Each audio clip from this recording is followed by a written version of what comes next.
तो दोस्तों आज का हमारा मुद्दा है कि कैसे सुरक्षा का डर दिखाकर आम जनता की जेबों पर डाका डाला जाता है। रोड एक्सीडेंट में 1.5 लाख लोग मर रहे और मरने और फिर इसी मुद्दे को सरकार ने किस तरह बना लिया अपने लिए एक कमाई का साधन।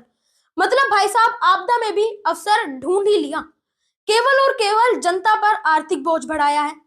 जब सरकार ने ये चालान का रेट 10 गुना बढ़ाया तब से सरकार की इनकम हाई जाती हुई दिखी है। दुर्घटना में कोई कमी देखने को नहीं मिली। अगर सरकार को जनता की जान की इतनी ही चिंता थी तो क्यों ना सरकार ज्यादा से ज्यादा अस्पताल बनाए।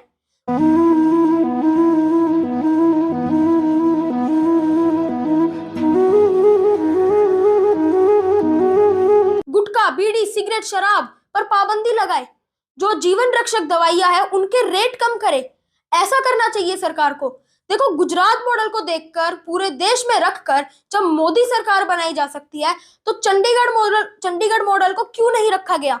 चालान के रेट कम क्यों नहीं रखे गए? क्योंकि चंडीगढ़ में तो जब कम रेट थे तब भी वैसे ही रूल फॉलो होते थे जैसा कि आज 10 गुना बढ़ने के बाद हो रहे हैं। जनता को आप मूर्ख समझना बंद कर दीजिए। इस प्रकार की बचकाना बातें किसी के गले नहीं उतरती, लोग मजाक उड़ाते। जब सितंबर 2019 से 2025 तक सड़क दुर्घटना में कोई कमी देखने को मिली ही नहीं है तो क्यों आज भी 10 गुना जुर्माना जनता से वसूला जाता है? तो आज हम यही बात करेंगे, ये भी जानेंगे कि कैमरा से किए गए चालान कितने सही है और कितने गलत। नमस्कार, मेरा नाम पार्थ हिंदुस्तानी और बने रहना मेरे साथ आज की इस वीडियो में। तो देखिए मैं आपको ये पहले क्लियर कर दूं कि जो लोग ट्रैफिक नियम तोड़ते हैं, उनका पालन नहीं करते, मैं उनके समर्थन में बिल्कुल भी नहीं हूं, उनका पक्ष मैं बिल्कुल भी नहीं ले रहा। अब चाहे वो जुर्माना दे या नहीं, उन पर जुर्माना हो या नहीं, ये रूल केवल जनता पर ही लागू होते हैं, उन पर बनाने वालों पर नहीं। विश्वास नहीं होता तो आप एक बार खुद वीडियो के अंदर देख लीजिए। गडकरी स्कूटर पर आरएसएस मुख्यालय पहुंचे। स्कूटर चलाते समय नितिन गडकरी ने हेलमेट नहीं पहन रखा था। सड़क परिवहन मंत्री हैं, अभी कानून बना था कि महिलाओं के लिए भी हेलमेट पहनना अनिवार्य कर दिया गया, लेकिन मंत्री महोदय को नहीं लगा कि उन्हें भी हेलमेट पहनकर एक संदेश देने की जरूरत है। बिना हेलमेट के पहुंचे और जिस तरीके से उन्होंने सड़क पे मोटरसाइकिल अपनी स्कूटर चलाई, उससे यह सवाल उठता है कि एक मंत्री का इस तरह का रवैया कहां तक सही। अब इनके साथ दुर्घटना हो भी नहीं सकती क्योंकि मेरे ख्याल से ये लोग बायोलॉजिकल नहीं है। अच्छी बात बोली, आपको अच्छी लगी तो ऐसे थोड़ा मार दीजिए हाथ आप। देखो भारत में हर साल लाखों लोग सड़क दुर्घटना में अपनी जान गंवाते हैं और इसी चीज से निपटने के लिए भारत सरकार ने 2019 मोटर व्हीकल एक्ट अमेंडमेंट लागू करने की सोची। ये नया कानून 1 सितंबर 2019 को लागू किया गया। मैं आपको एक चीज बताता हूँ, देखो अगर आप किसी नेता की रैली में जाते हो तो वहां पर उस टाइम पर ये रूल आप पर लागू नहीं होते। अब चाहे आप हेलमेट ना लगाओ या फिर आप गाड़ी की छत पर ही क्यों ना बैठ जाओ, जब ये रूल लाया गया था तब सरकार का ये कहना था कि जितना ज्यादा हम रेट रखेंगे उतने ही लोग डरेंगे, ट्रैफिक नियम तोड़ने से दुर्घटनाएं भी कम होगी। अच्छा मुझे आप लोग ये बताओ कि जब कोरोना के टाइम पे आपने ताली थाली बजवाई, फ्लैश लाइट भी चालू कराई मोबाइल की, और तो और आपने बिना मौसम के, बिना त्योहार के दिए भी जलवा दिए, तो उस टाइम भी आपने अपील करी थी और इस टाइम भी आप अपील कर सकते थे जनता से, पर आपने नहीं करी। क्यों? क्योंकि भाई अगर आप ये नहीं करते तो आपके कमाई का साधन चला जाता, इसीलिए आप लोगों ने नहीं करी। अरे बाप रे, ये तो धोती खोल रहा है। देखो कई राज्यों में 2019 में ये तय बेहद बड़ी हुई कि हम इसको लागू नहीं करेंगे, इतना जो जुर्माने का रेट है हम उसको लागू नहीं करेंगे, क्योंकि उनको भी पता था कि ये सिर्फ जनता पर एक आर्थिक बोझ डालने वाली बात है।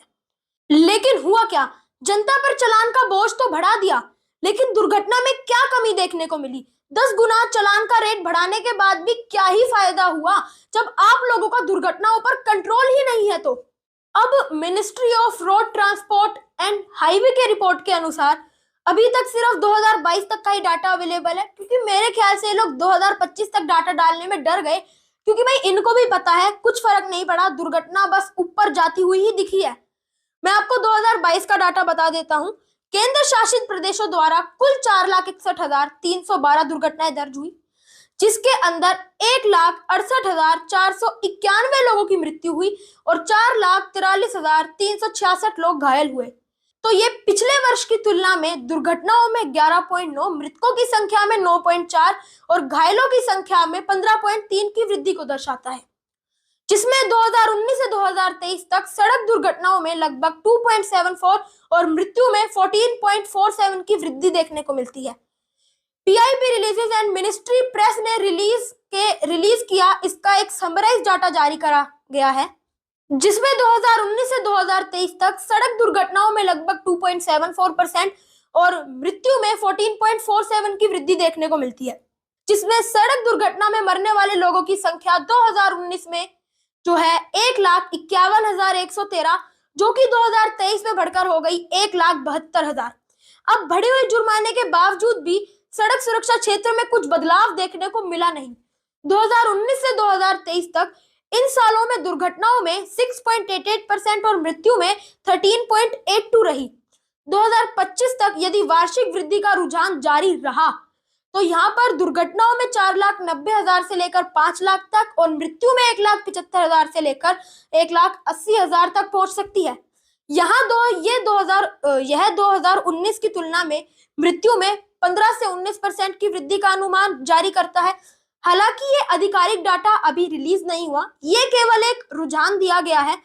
सड़क की खराब स्थिति, गड्ढे और खराब डिजाइन के कारण कुल 5 से 8% हादसे होते हैं जिन पर सरकार की कोई जवाबदेही नहीं बनती। रोड एक्सीडेंट की रिपोर्ट बताती है कि 72 से 80% एक्सीडेंट सिर्फ ओवर स्पीडिंग की वजह से होते हैं, जिनका कारण ही ओवर स्पीडिंग होता है, यानी हाईवे, जिन पर सरकार का कोई भी कंट्रोल नहीं है।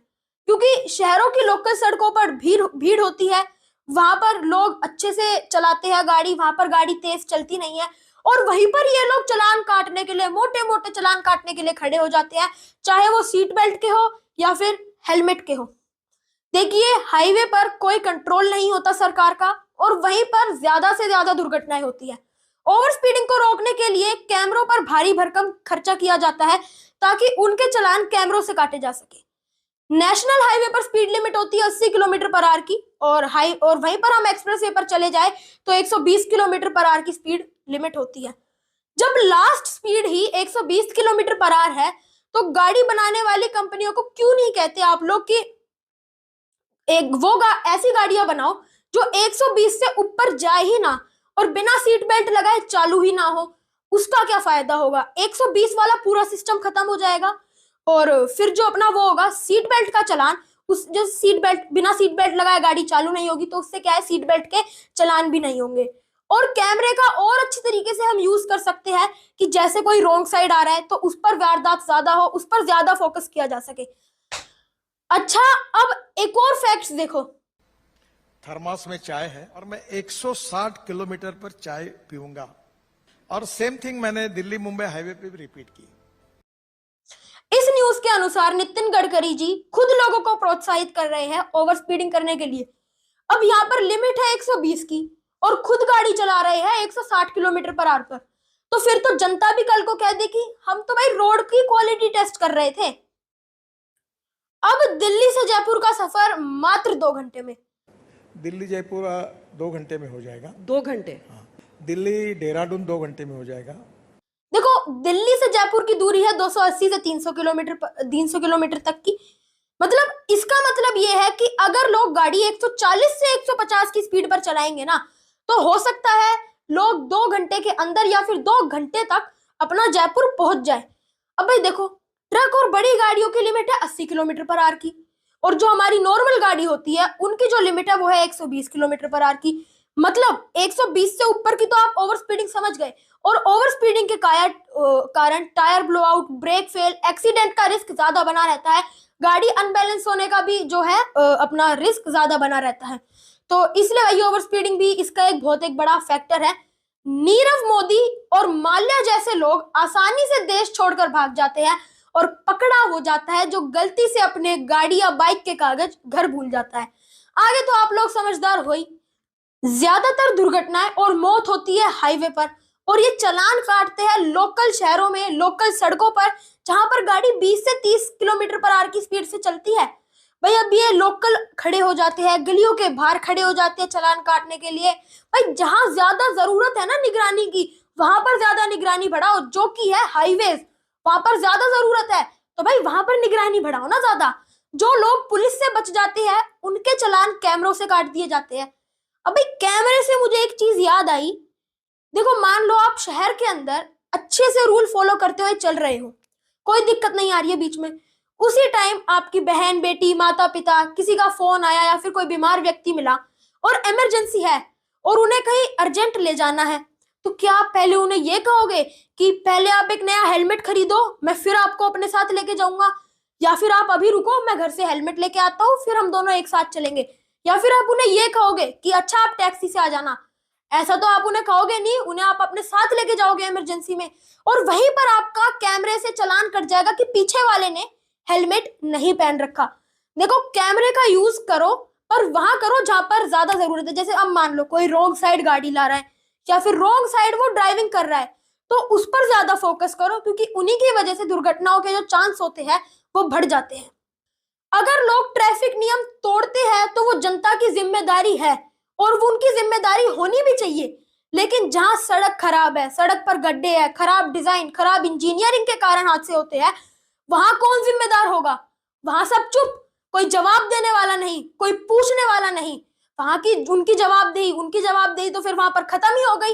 अब भाई देखो अगर किसी आम व्यक्ति की या किसी जनता की गलती होती है ना, तो उसकी तो गाड़ी भी छीन ली जाती है, और जहां पर पुल गिरते हैं, प्लेन क्रैश होता है, रेल दुर्घटनाएं होती है, फिर उन मंत्रियों का इस्तीफा क्यों नहीं लिया जाता उन मंत्रियों का इस्तीफा? जनता की 10 साल पुरानी गाड़ी को सड़क पर नहीं चलने देंगे। अब चाहे वो गाड़ी कितनी ही बढ़िया कंडीशन में हो, कितनी ही नहीं चल रही हो, तो भाई फिर मतलब इसके हिसाब से तो 10 साल पुरानी सरकार को भी हम बदल देंगे, चाहे वो कितना ही अच्छा काम कर रही हो, भाई उसको भी चेंज करो फिर तो तुम। अच्छा मान लो अगर उस गाड़ी का कोई पार्ट खराब है तो उसको बदल दिया जाएगा। और अब मान लो कि अगर किसी सरकार का मंत्री भ्रष्टाचार कर रहा है या फिर भ्रष्टाचारी में शामिल है, तो भाई उस मंत्री को ही बदलोगे ना, पूरी सरकार थोड़ी गिरा दोगे। इसीलिए अगर उसकी गाड़ी का कोई पार्ट खराब है तो उसको सही कर दो, बाकी कोई दिक्कत लेने की बात ही नहीं। जब किसी मंत्री की गाड़ी जाती है तो सारे रास्ते बंद कर दिए जाते हैं, रेड लाइट का कोई चक्कर नहीं, स्पीड लिमिट का कोई चक्कर नहीं, मतलब कानून बनाने वालों पर कोई भी कानून लागू नहीं होगा। चालान के रेट 10 गुना बढ़ाने से ज्यादा जरूरत थी लोगों को इमोशनली जागरूक करने की, और जागरूक करने के लिए बुलाया भी तो किसको बुलाया? हेलमेट के 2 लड़कियों को बिठा के व्रूम व्रूम करते, शर्म नहीं आती? एक ऐसे कलाकार को जो एड में तो सीख दे रहा है, एड में तो शिक्षा दे रहा है कि आपको ऐसे रूल नहीं तोड़ने चाहिए, रूल का पालन करना चाहिए, और खुद गाड़ी इतनी तेज चला रहा है बिना हेलमेट लगाए। और इसी चीज को ट्वीट करते हुए सागरिका नाथ आईपीएस ने बोला, फिल्म सूर्यवंशी के एक सीन में बिना हेलमेट बाइक राइड करने को लेकर आईपीएस ऑफिसर ने अक्षय कुमार को सोशल मीडिया पर दी ये सलाह, और अब इस पर आईपीएस ऑफिसर सागरिका ने सोशल मीडिया पर लिखा है, It's high time Bollywood realizes that they are sending the wrong message to the youth. #helmet missing. Akshay Kumar ने 3 वीडियोस वाले एक कैंपेन को शूट किया था। ये आपने देखा कभी? ये मैंने नहीं देखा, ये आज देख रहा हूँ। अच्छा।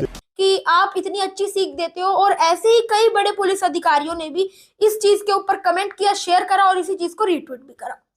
अच्छा अब कोर्ट का काम भी बढ़ गया। 2018 से 19 के मुकाबले चालान की रकम बढ़ने के बाद लोक अदालत में ट्रैफिक चालान के केसों की संख्या की एवरेज जो है 40 से 60% की वृद्धि देखने को मिलती है। पुराने डेटा में चालान केस पहले छोटे पैमाने पर लोक अदालत में आते थे, अब बड़े पैमानों पर आते हैं, क्योंकि अब चालान के रेट बहुत ही ज्यादा बढ़ चुके हैं। अब अगर अदालतों पर ही बोझ बढ़ाना था तो आपने चालान का रेट इतना ज्यादा हाई क्यों कर दिया? कम जुर्माने के अंदर ही कोर्ट का चालान काट देते। जब नियम तोड़ने वाला अदालत और कोर्ट कचहरी की चक्कर काटता है तब वो खुद ही समझ जाता है। देखो हम ट्रैफिक नियम तोड़ने वालों का समर्थन बिल्कुल भी नहीं कर रहे हैं, हम बस ये कह रहे हैं कि 10 गुना जुर्माना क्यों लिया जा रहा है जनता से, हम उसी का विरोध कर रहे हैं। क्यों सरकार ने जनता के साथ ही अन्याय किया है। अब बात करते हैं पैसों की। देखो ट्रैफिक चालान रेट बढ़ने के बाद सरकार की कमाई में 150 से 50 से 200% की वृद्धि देखने को मिली है, और मोर्थ रिपोर्ट के अनुसार कई राज्यों में 2019 के बाद चालान बढ़ने के बाद 100 से 150% तक की कमाई देखने का उछाल मिला है। दिल्ली, मुंबई, बैंगलोर, गुड़गांव जैसे शहरों में तो मतलब करोड़ों रुपए रिवेन्यू तो चालान से ही आता है। लेकिन हाथ से जस के तस रहे दुर्घटनाओं में कोई बदलाव देखने को मिला नहीं, पर सड़कें पहले जैसी ही खतरनाक साबित हुई और रही। नितिन गडकरी जी ने खुद ये बोला कि हमें डीपीआर में सुधार करने की अभी बहुत जरूरत है। अब देश भर में लोगों की शिकायतें, मोटरसाइकिल वाले गरीब मजदूर पर यह ज्यादा असर करेगा। छोटे चालान लोग भरकर उनका भुगतान कर समझ जाते कि अब अच्छे से रूल्स को फॉलो करेंगे। बड़े चालान में लोग डर जाते हैं, फिर रिश्वत भी तो मोटी आती है। देखो, अगर आपको सच में जनता की जान की इतनी ही चिंता थी तो आप गाड़ी बनाने वाली इंडस्ट्रियों को ये क्यों नहीं कहते कि 120 से ऊपर चलने वाली कोई गाड़ी ही मत बनाओ। देखो, रोड अच्छा होगा, जो कि होना भी चाहिए, खाली होगा तो लोग गाड़ी तेज चलाएंगे, तो इसलिए 120 से ऊपर वाला सिस्टम है वही पूरा खत्म कर दो। बिना सीट बेल्ट के कोई गाड़ी ना चले, एक ये वाला सिस्टम भी लगा दो। उससे क्या है, सीट बेल्ट के चालान भी नहीं होंगे। जनता को जागरूक करो कि रेड लाइट पर रुको और ग्रीन पर चलो, जहां लगे कि देश एक साथ खड़ा है और एक साथ चल रहा है। ऐसी भावनाएं उनमें पैदा करो, ना कि डराकर 10 गुना जुर्माने से अपनी जेबें भरो। पहले ही road tax, toll tax, GST, income tax और ऊपर से महंगाई, और फिर ऊपर से तुम लोगों ने ये 10 गुना जुर्माना डाल दिया जनता के ऊपर।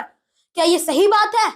मेरे को तो लग रहा है कल को आप भीख पर भी जीएसटी लगा दोगे, फिर आप कहोगे कि हम तो भाई बेरोजगारी कम कर रहे थे। Absolutely. Thank you. देखो, जहां पर गलती होती है सरकार की कि रोड है जो अपनी रोड सही नहीं है, रोड खराब है, डिजाइन खराब है, उसमें गड्ढे हैं, तो भाई उन पर भी तो तुम 10 गुना जुर्माना लगाओ। जैसे हम जनता पर तुम हम जनता का चालान काट रहे हो,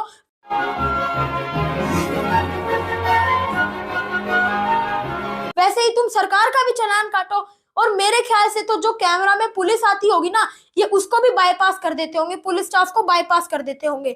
क्या चालान बढ़ाना ही एकमात्र उपाय है? क्या सड़क सुरक्षा के लिए लोगों को जागरूक करना, स्कूल में रोड सेफ्टी के सेशन देना, क्या पुलिस की जवाबदेही बढ़ाना, क्या ये जरूरी नहीं है? क्या चंडीगढ़ जैसे शहर से हमें कुछ सीखना, वहां की अपनी सड़क सुरक्षा को उन्हीं की तरह बढ़ाना, क्या ये जरूरी नहीं है? ट्रैफिक नियम का पालन हमें खुद से ही करना होगा, चाहे रकम 100 रुपए हो या 10,000 रुपए, क्योंकि जीवन और परिवार अनमोल है और आपके परिवार वाले आपका इंतजार करते हैं, और जिसको चिंता होगी वो पालन भी करेगा।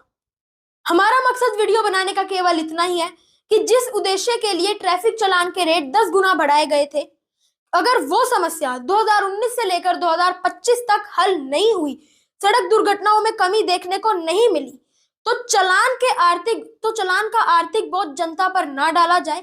चालान का आर्थिक बोझ जनता से वापस लिया जाए और जनता को जागरूक किया जाए कि ये जनता की सामाजिक और पारिवारिक जिम्मेदारी बनती है।